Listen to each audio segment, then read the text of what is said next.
दोस्तों एक बार फिर से आपका स्वागत है अतुल चौहान एजुकेशन चैनल की इस नई क्लास में।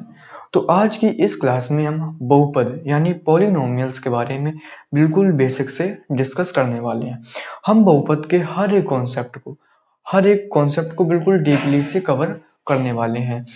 जैसा कि आपको पता होगा कि आपकी एग्जाम डेट आ चुकी है और हमारे पास 2.5 से 3 महीने बचे हुए हैं और आपका अगर अभी तक बेसिक कंप्लीट नहीं है, कुछ आपने कंप्लीट नहीं किया तो आपको दिक्कत वाली कोई बात नहीं है। हम जो भी टॉपिक कंप्लीट करेंगे उसको बिल्कुल बेसिक टू एडवांस कंप्लीट करेंगे। ठीक है, 2.5 से 3 महीने भी हमारे पास बहुत समय होता है, कोई दिक्कत वाली बात नहीं है, हम बिल्कुल आराम से कवर कर लेंगे। तो चलिए आज की इस क्लास को हम शुरू करते हैं और इससे पहले अगर आपने अभी तक चैनल को सब्सक्राइब नहीं कर रखा है, चैनल को सब्सक्राइब कर लो जिससे कि जो क्लास है उसका नोटिफिकेशन आप तक पहुंच जाए। चलिए आज की इस क्लास को शुरू करते हैं बहुपद पॉलिनोमियल्स को। जैसा कि मैंने कहा कि हम बिल्कुल बेसिक से हर एक कॉन्सेप्ट को कवर करेंगे क्योंकि हमारे पास 2.5 से 3 महीने ही बचे हुए हैं। अगर ये टाइम निकल गया उसके बाद फिर आप सोचो कि मैं कर लूं तो उसके बाद आप शायद नहीं कर पाओगे। ठीक है, तो हम बिल्कुल बेसिक से कंप्लीट करेंगे। शुरू करते हैं हम बहुपद पॉलिनोमियल्स। तो बहुपद को समझने के लिए पहले हम क्या समझ लेते हैं, दो चार बातें समझ लेते हैं। जैसे कि बहुपद को समझने से पहले सबसे पहले हम समझ लेते हैं पहला पॉइंट। सबसे पहले हम समझते हैं चर। चर से शुरू करेंगे हम, बिल्कुल बोला बिल्कुल बेसिक से, तो बिल्कुल बेसिक से। ठीक है, चिंता नहीं करनी है आपको। ठीक है, चर।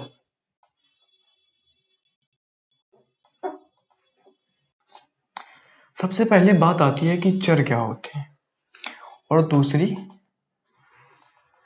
अचर। पहले हम समझ लेते हैं चर और अचर।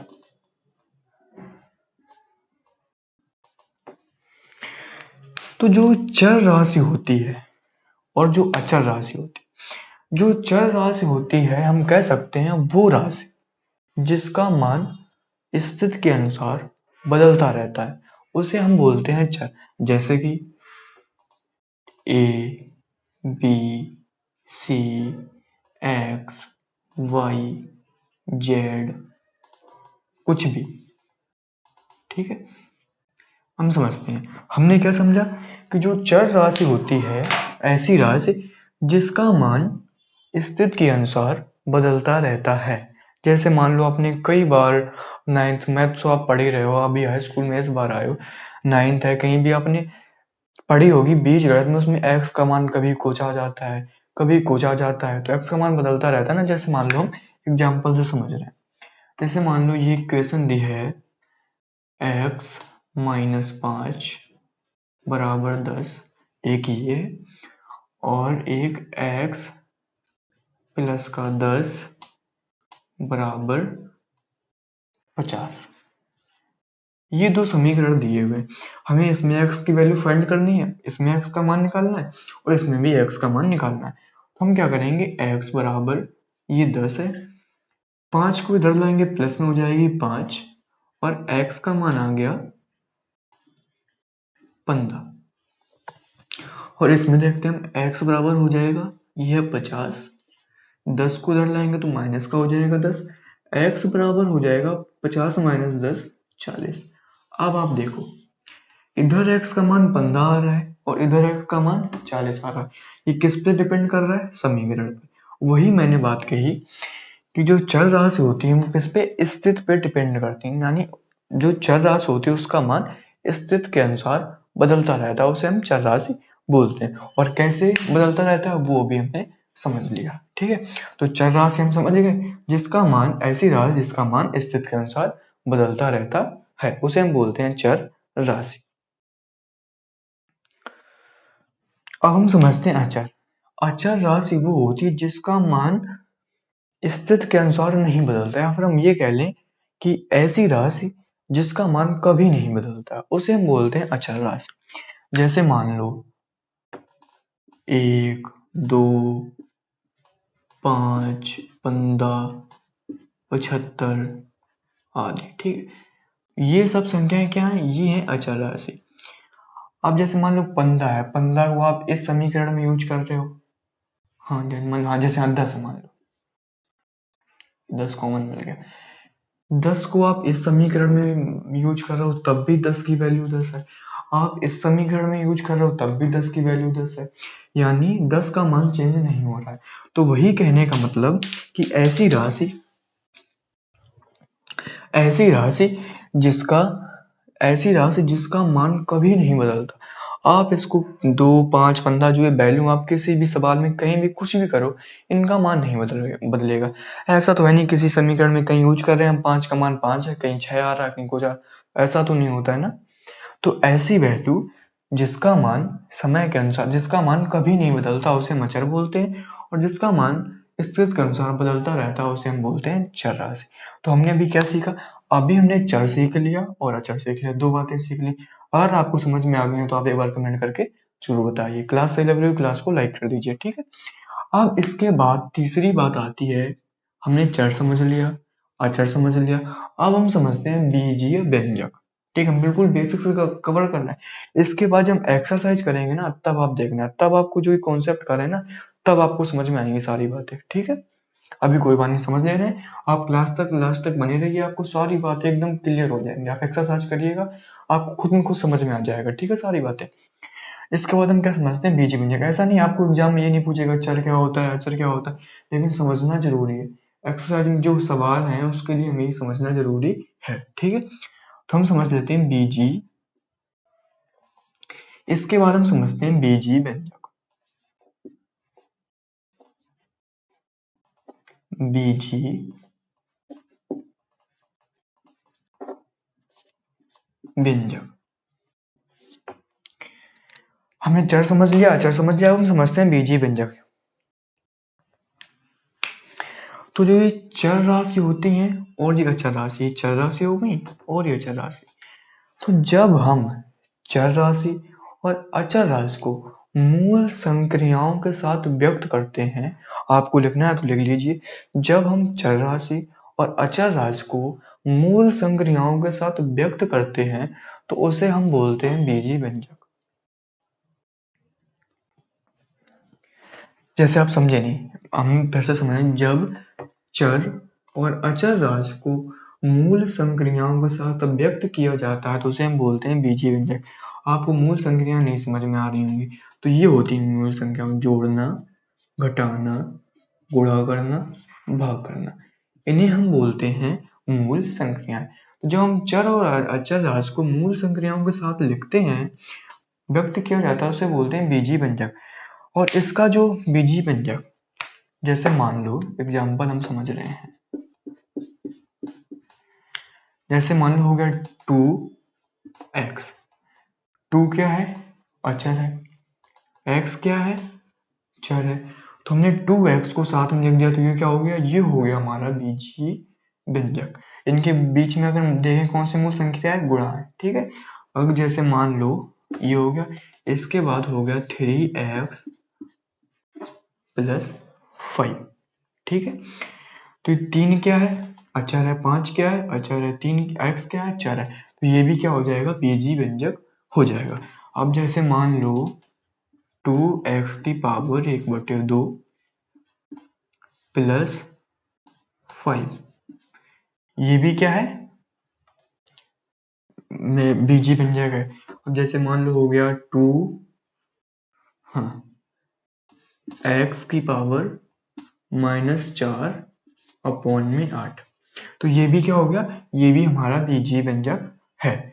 अब जैसे मान लो एक माइनस का देख ले रहे हैं, मान लो 4x स्क्वायर माइनस का 5x प्लस का 3, तो ये भी क्या है? ये भी हमारा बीजीय व्यंजक है। ये अचर है, ये चर है, ये अचर, चर, ये अचर, ठीक है। तो ये हम समझ गए बीजीय व्यंजक यानी। और जो बीजीय व्यंजक, इसका व्यापक रूप क्या होता है ये लिख लीजिए आप। व्यापक रूप यानी ये 8, वो तो 1/4 हो जाएगा। इसका क्या मतलब है? आप इधर ये करिए, ठीक है। इसका मतलब क्या है? x घात -4 का 2/x की पावर 4, ठीक है। ये क्या है? बीजीय व्यंजक है। तो आप ये समझिए जो बीजीय व्यंजक होता है उसका आप व्यापक रूप ले लीजिए, ठीक है। ये समझ लिया? ये हो गया एग्जाम्पल, इसे हम साफ कर दे रहे हैं, इधर लिख लीजिए व्यापक किसका व्यापक रूप है ये? बीजी व्यंजक का। यानी जो बीजी व्यंजक का व्यापक रूप होता है वो होता है ए एक्स। ए क्या होता है? ए है अचर और एक्स है चर।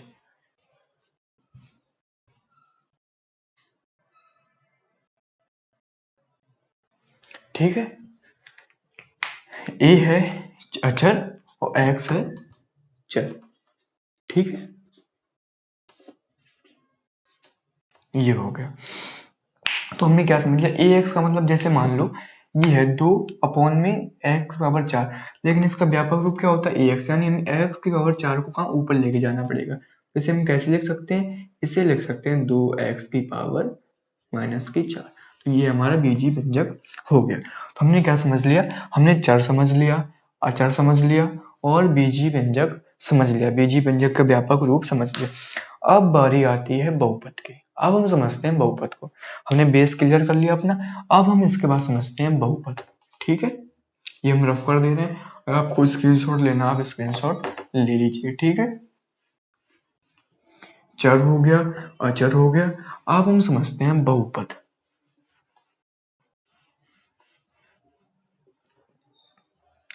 अब हम समझते हैं बहुपद। 4 नंबर बहुपद।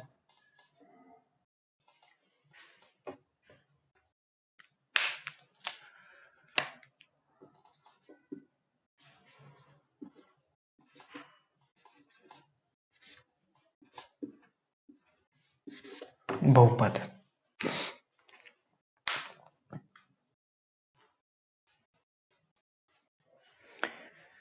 तो ये जो बहुपद होता है उसे हम समझते हैं। तो ऐसे इसकी जो परिभाषा होती है वो ये होती है, ऐसे बीजी व्यंजक। हमने बीजी व्यंजक समझे, इससे पहले आप परिभाषा लिख लीजिए।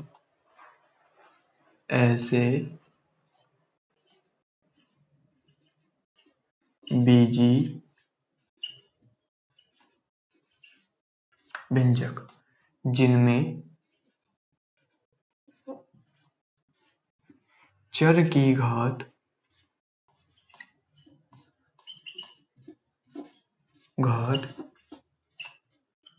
पूर्ण संख्या हो उसे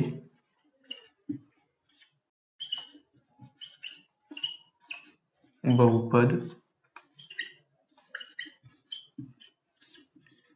कहते हैं। ऐसे बीजी व्यंजक जिनमें चर की घात पूर्ण संख्या हो उसे बहुपद कहते हैं।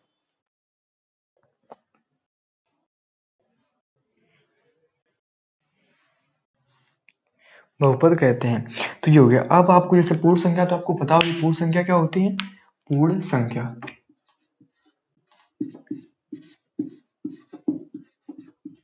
जो नेचुरल संख्या यानी प्राकृतिक संख्या होती है वो 1 से शुरू होती है।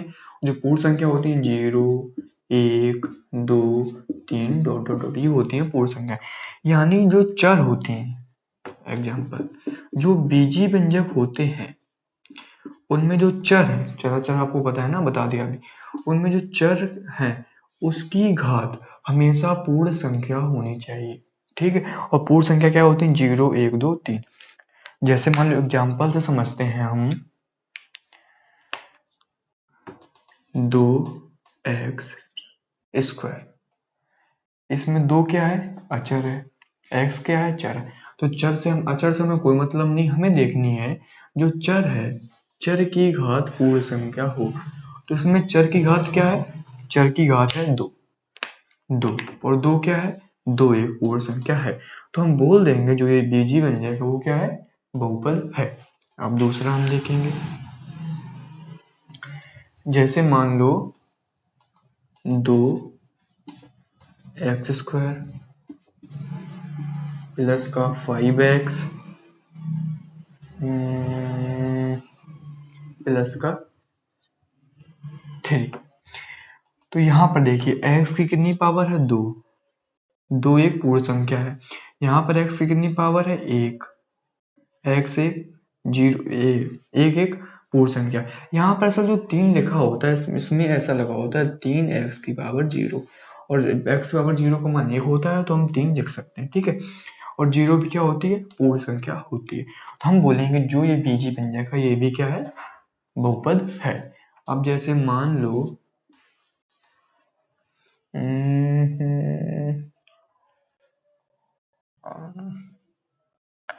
पिछले सवाल में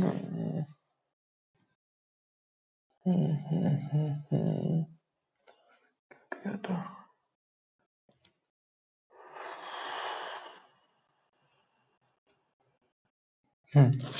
अब जैसे मान लो 2x की पावर -2, तो यहाँ पर चर की पावर कितनी है, -2, तो -2 तो पूर्ण संख्या नहीं होती है, तो ये बहुपद है या नहीं, तो हम बोलेंगे बहुपद है।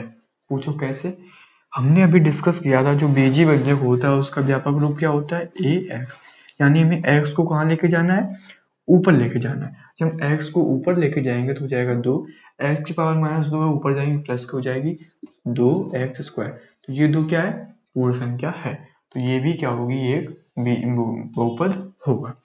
तो ये हो गया बहुपद। हमें कोई भी बीजी व्यंजक दिया होगा उसमें हम चर देखेंगे और देखेंगे कि चर की घात पूर्ण संख्या है या नहीं, सिर्फ हमें ये देखना है। अगर पूर्ण संख्या है तो जो बीजी व्यंजक होगा वो हमारा बहुपद होगा, अगर पूर्ण संख्या नहीं है तो वो बहुपद हमारा पूर्ण संख्या, अरे तो वो बहुपद हमारा, तो वो बीजी व्यंजक हमारा बहुपद नहीं होगा। ये हमने समझ लिया बहुपद, ये हमने समझ लिया बहुपद। अब हम कुछ एग्जांपल्स के साथ देखते हैं आपको समझ में आया नहीं। अगर क्लास सही लग रही हो तो आप क्लास को लाइक कर दो, चैनल को सब्सक्राइब करना नहीं भूलना है आपको, ठीक है। क्लास का नोटिफिकेशन आप तक आता रहे, क्लास को लाइक कर लीजिए, अरे सब्सक्राइब कर लीजिए चैनल। अब जैसे मान लो आपको बताना है, ठीक है, हमने समझ लिया अच्छे से, चर समझ लिया, अचर समझ लिया, बीजी व्यंजक समझ लिया। अब हम कुछ एग्जांपल्स के साथ देखते हैं, आपको बताना है कि वो बीजी व्यंजक होंगे या फिर बहुपद होंगे। सबसे पहला 2x की पावर 1/2 प्लस का 5,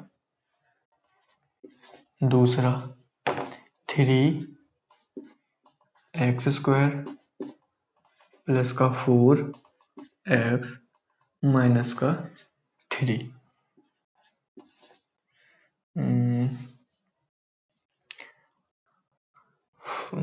8x,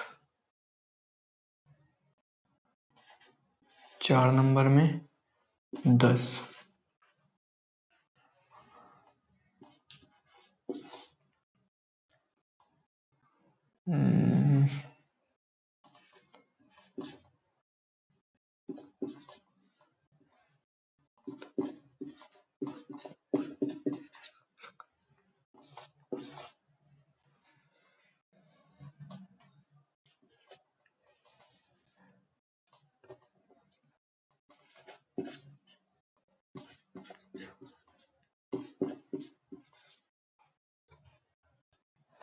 हाँ चलो इसमें बताओ कौन सा बीजी व्यंजक है, कौन सा बीजी व्यंजक है और कौन सा बहुपद है, चलिए बताइए आप, फिर हम करते हैं सॉल्व।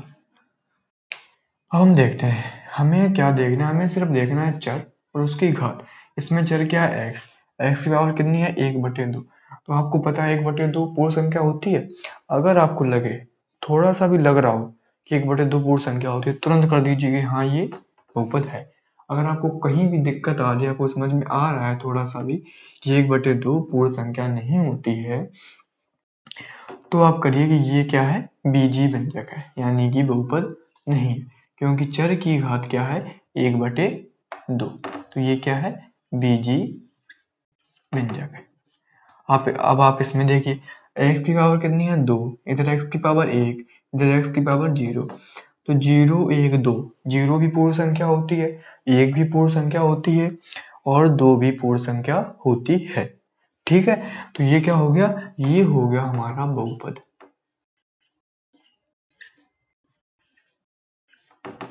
अब आप ये देखिए 8x, x की पावर कितनी है, 1, तो ये क्या होती है, पूर्ण संख्या होती है।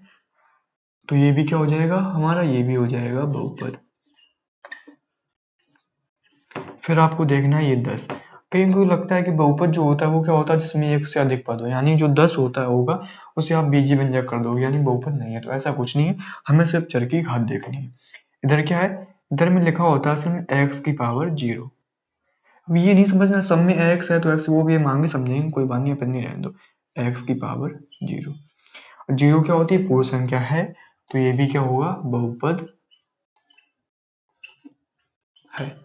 ये भी क्या है, बहुपद है। अब आप इधर देखिए, एक्स की पावर -2, एक्स की पावर 1 और एक्स की पावर 0। आप इससे कोई मतलब नहीं है कि एक्स की पावर 1 आ गई, 0 आ गई, ये तो पूर्ण संख्या है। अगर इतना होता तो हम बोल देते कि हाँ ये बहुपद है, लेकिन इधर आ गया -2, तो ये क्या होगा, बहुपद नहीं होगा। यानी फिर क्या होगा, बीजी व्यंजक। बहुपद नहीं होगा, क्या होगा, बीजी व्यंजक। और ये क्या होगा, ये है 4 की पावर 4 अपॉन में एक्स की पावर -3। तो 4 एक्स की पावर -3 को ऊपर ले जाएंगे हम, तो क्या हो जाएगी, 4 एक्स की पावर 3 और +5, यानी ये क्या हो जाएगा, बहुपद। इसे ऐसे लिख सकते हो आप। जैसे मान लो, हाँ ठीक है, बराबर, इसे आप ऐसे लिख सकते हो, -3 को ऊपर ले जाओगे प्लस के हो जाएंगे 4x³ प्लस का 5। अब x की पावर 3 है और 3 क्या होती है, पूर्ण संख्या होती है, यानी ये भी क्या होगा, ये भी होगा, बहुपद होगा। ठीक है, तो ये हो गया। तो अब मेरे हिसाब से आपको समझ में आ गया होगा कि बीजीय व्यंजक क्या होते हैं और बहुपद क्या होते हैं। अब आपको बहुपद में कोई दिक्कत नहीं होगी पहचानने में कि बहुपद है या बहुपद नहीं है। ठीक है, तो ये हमने समझ लिया। अब हम इसके बाद समझते हैं बहुपद के आगे। बहुपद को हमने समझ लिया, अब हम देखते हैं इसके आगे।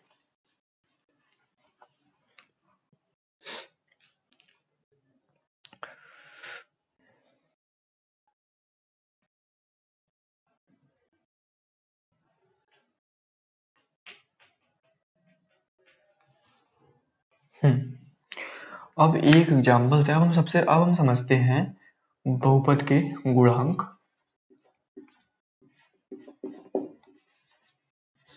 अब हम देखते हैं बहुपद के गुणांक। आपको कोई सा नंबर हो आप देखिए, ठीक है, गुणांक। जैसे मान लो है 5x² प्लस का 2x प्लस का 3। तो जो ये होते हैं 5, ये है 2, ये है 3, इधर क्या होती है x की पावर 0, तो इन्हें हम बोलते हैं बहुपद के गुणांक। ये क्या होते हैं, ये है बहुपद के गुणांक। जैसे मान लो है 2x प्लस का 3, आप इसमें बताइए बहुपद के गुणांक। तो जो ये 3 है और जो ये 2 है, इन्हें हम बोलेंगे बहुपद के गुणांक। ठीक है, ये होते हैं हमारे बहुपद के गुणांक। अब हम समझते हैं बहुपद को निरूपित किससे करते हैं, निरूपित।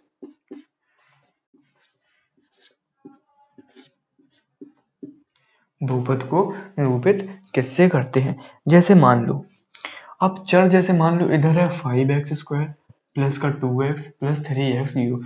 अगर इस बहुपद को हम बोलेंगे तो हम ये बोलेंगे कि जो ये बहुपद है वो x चर में बहुपद है। और चर तो कोई भी हो सकता है, ये भी x y z कुछ भी।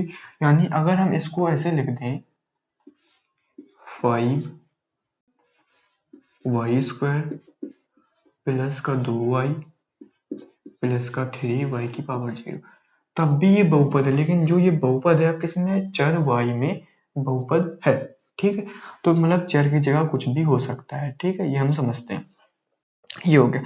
अब जो बहुपद होता है, बहुपद को हम किससे लिखते हैं, पॉलिनोमियल्स। इंग्लिश में किससे क्या होते हैं, पॉलिनोमियल्स।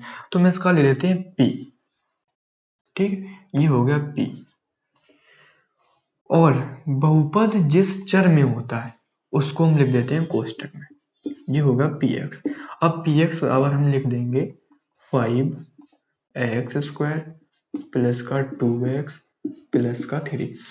तो इससे हम निरूपित करते हैं। अब जैसे मान लो इसको लिखना है, इसको हम कैसे लिखेंगे, p किस चर में बहुपद है, y में, तो ये हो गया py 5 वाई स्क्वायर प्लस का 2y प्लस का 3। तो इससे हम निरूपित करते हैं। इसे हम ऐसे भी लिख सकते हैं, ये px की जगह हम fx भी लिख सकते हैं और py की जगह fy भी हम लिख सकते हैं। ठीक है, तो ये हो गया निरूपित। हमने बहुपद के गुणांक समझ लिए और बहुपद को निरूपित किससे करते हैं वो भी समझ लिया।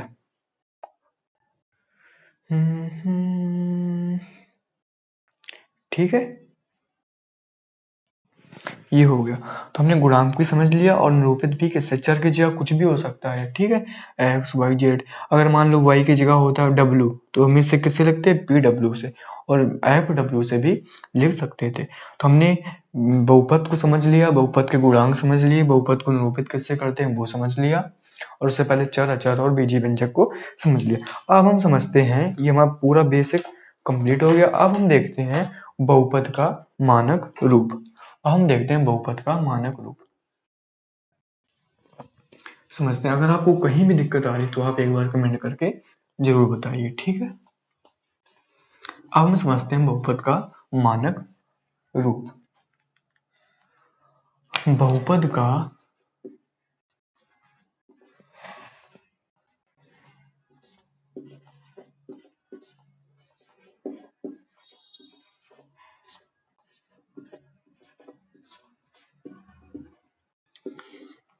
तो जो बहुपद होता है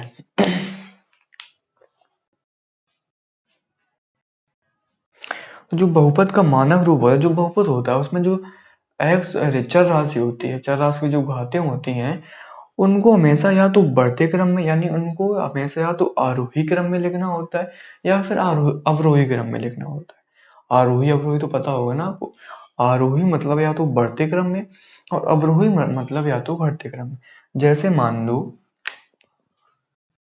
हो गया 2x प्लस का 3x स्क्वायर प्लस का 4x क्यूब प्लस का 5, ये मान लो है। ठीक है, तो अभी ये इसका मानक रूप नहीं है। बहुपद तो है ये, लेकिन बहुपद का मानक रूप नहीं है।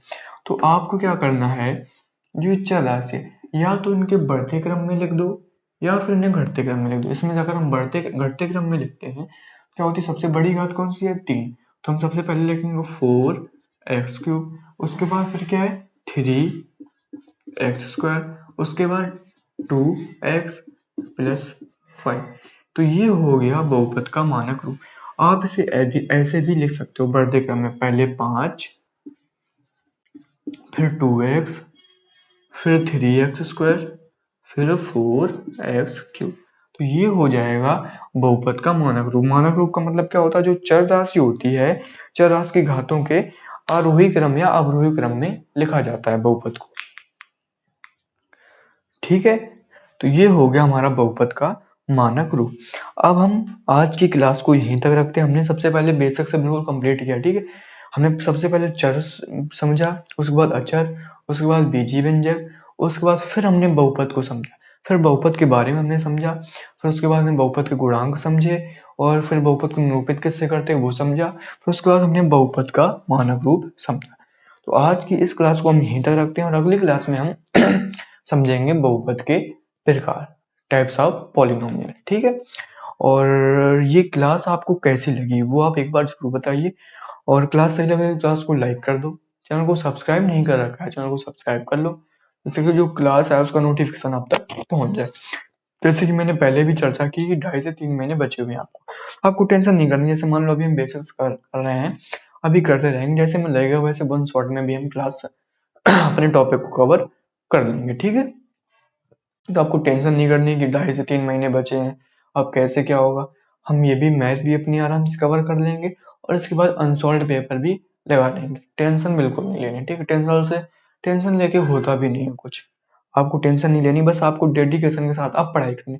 अगर अब आपने पढ़ाई नहीं की या फिर आप कहीं भी भटक रहे हो तो फिर दिक्कत है, फिर आप अपना जानना। ठीक है, अब आपके पास बिल्कुल लिमिटेड समय बचा हुआ है। अब अगर आप टाइम वेस्ट कर रहे हो फिर आपका कुछ नहीं हो सकता। बाकी आप समझदार हो, आप देख लेना जैसा समझ में आए।